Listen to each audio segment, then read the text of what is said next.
Warning, this content is for entertainment and educational purposes only. This video is brought to you by First Detachment Nutrition. Battle tested, expert formulated. Use discount code AB10 at checkout for 10% off. All right, folks, Big Paul here, and tonight we are doing our back workout. This is our first back workout of the week. This is the full workout for back fitness.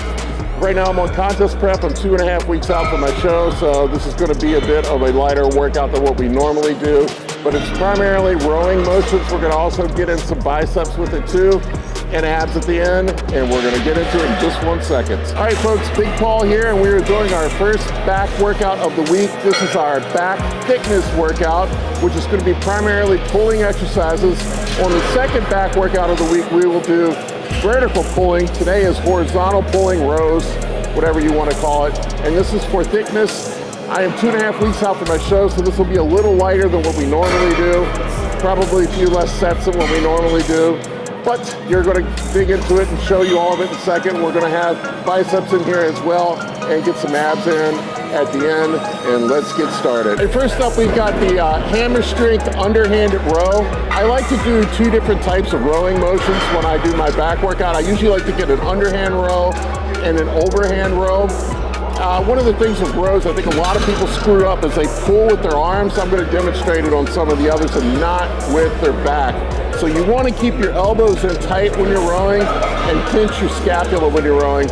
And it doesn't matter if you're doing underhand or overhand, whatever it is. Sometimes we'll sub in cable rows. In the off season, sometimes I'll do barbell rows. I don't do a lot of barbell rows anymore because of my lower back. I just don't want to put my lower back at risk.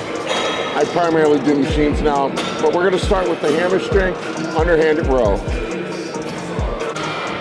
All right, so my seat set up on this, I like to get the seat all the way back so I get a good stretch. That's another thing with rows. You want to make sure you're getting a good stretch on your lats and a good pinch when you go back. I think a lot of times people don't get full range of motion on these. So you'll see here I've got the top pad set all the way back, and I'm going to row in. You can see how I'm pinching with my elbows when I come back.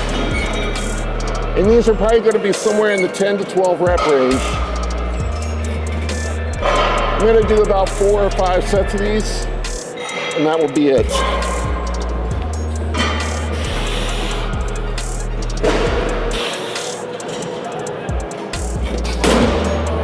Next up, we got the prime row. I love these prime machines they have where you can load it on different parts of the range of motion. So they have a top, center, and bottom portion where you can load it. So if you want to feel it in the top portion of the movement, the bottom portion of the movement, or through the full range of motion. I usually keep it in the middle for the full range of motion. But same concept here, we're doing rows. These are overhanded rows. I try to mix in some underhand rows. My one concern with underhand rows, especially like with barbell rows or barbell type movements, is bicep tears. You'll see a lot of guys tear their biceps doing barbell rows. I think Dorian Yates is an example of that, doing them underhanded. Although some people say you feel more back activation with barbell rows doing them underhanded. I don't know if that's necessarily true or not. I don't see how that works, but I mix them in just to keep things a little different. And we're going to get to it in a second.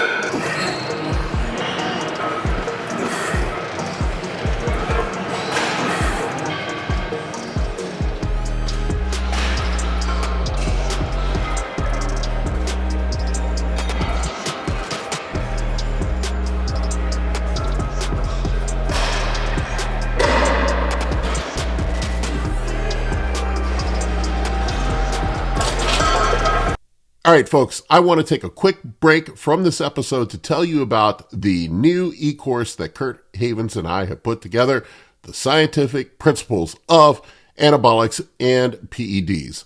This is the most comprehensive PED e-course ever put together with over 80 modules, including intros to PEDs, major steroid profiles, competitor off-season cycles, non-competitor cycles, contest prep cycles, HGH fundamentals, insulin fundamentals, side effect management, safer use concepts, fat loss agents, estrogen management, and advanced PED and hypertrophy science. It is the best course out there of its kind. Go check it out. Link is in the video description below. So Colin Harding, I got an important question for you, man. What's that? What is the most important thing for building huge biceps? The most important thing for building huge biceps, it's counterintuitive. You want to load as much weight on as possible, whether or not, like, you're using a machine, you want to load as many plates on as you possibly can find. If you're doing barbell or dumbbell, you want to use as much weight as you possibly can. And you want to do like the worm standing up. You want to get as much of your body into the bicep curl as possible. And that way you're recruiting a lot of muscle fibers, and that's going to help you grow big biceps. Everybody knows it. So you're saying 3/4 range of motion is the key? Absolutely. With every 45-pound dumbbell, or every 45-pound plate in the gym loaded on the anything bar? you lose in form, you're going to make up for in raw weight and power. Power is the key to biceps. Power and partial range of motion. That's right. All right, so let's do some biceps. All right, let's do some bicep curls.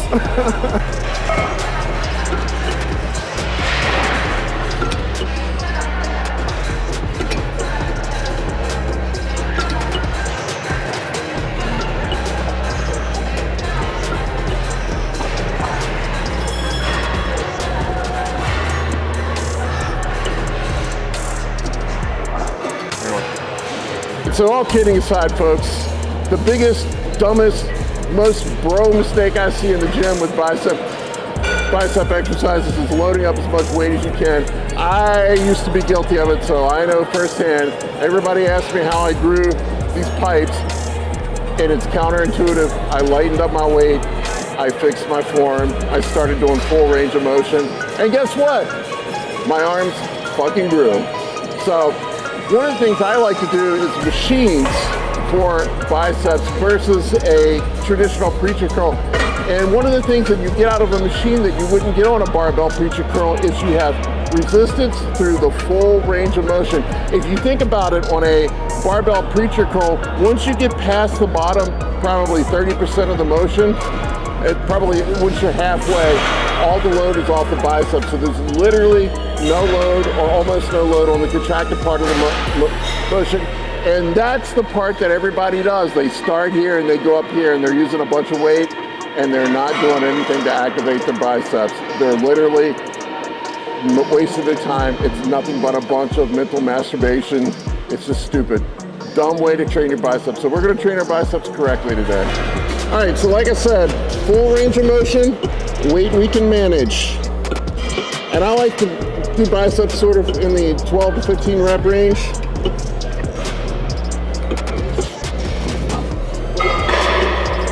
You can see here the weight's touching all the way at the bottom, getting full range of motion.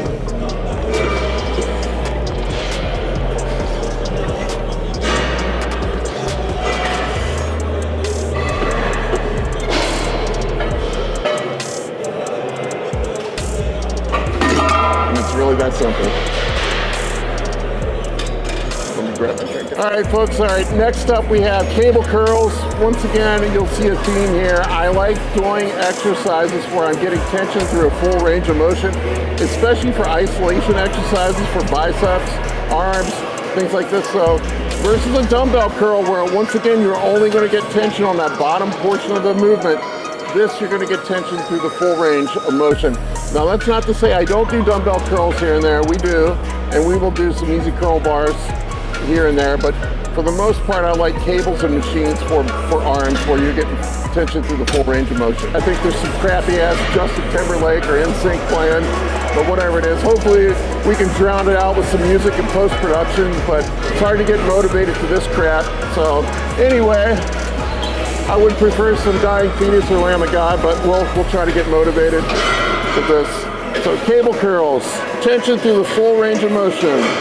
You want full range of motion on these. Once again, 12 to 15 reps. That's the range of reps that I like to be in for biceps. Probably closer to the 15 rep range. Sometimes I'll go a little higher, but I feel like that's productive for smaller body parts. For a compound exercise, we're going to be more in the 10 rep range. Isolation exercise is more like 15. And I've completely lost count. I have no idea how many reps I've done. That feels like about 15.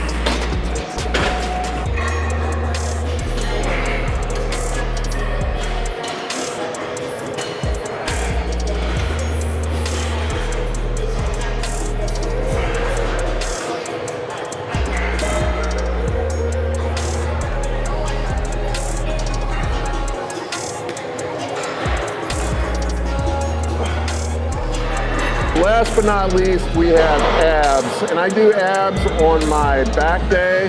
Why? I don't know. It's just the way I've always done it. I like doing abs on my back day. People ask me, how do you get the chunky looking abs, like the thick, dense abs that I have? And this is something that drives me mad. It's a literal dumb bro thing. I don't know why guys think that doing crunches and non-weighted exercises are going to build a muscle up. It's literally like trying to build a big chest by doing push-ups. It ain't going to do shit. So if you want big chunky abs, you have to use resistance. You have to use weight. So I use the hammer strength machine with weighted crunches. And if you want big abs, it's just like any other muscle in your body. It's progressive overload. You want to use resistance. You want to move the weight up. And that's how you develop abs. They're a muscle just like anything else in your body. I don't know why that doesn't compute with people. We're gonna do some abs.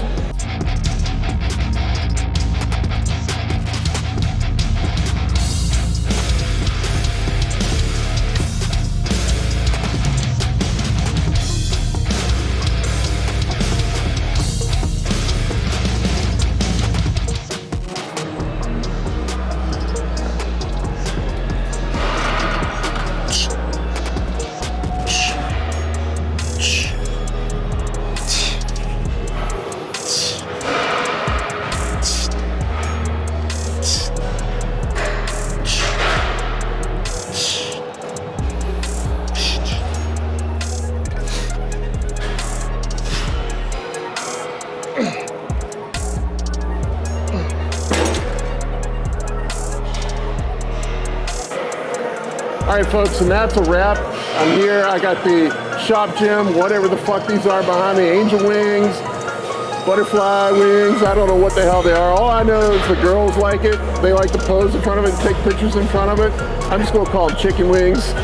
I like chicken wings. I'm on prep right now. I'm hungry for chicken wings, whatever the fuck they are. Thank you for watching, and catch us on the next episode of Anabolic Bodybuilding.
For coaching or consultations, head over to www.anabolicbodybuilding.com to book your spot today. I can help you with optimizing hormones, fat loss, muscle gain, physique, athletic performance, nutrition, and health.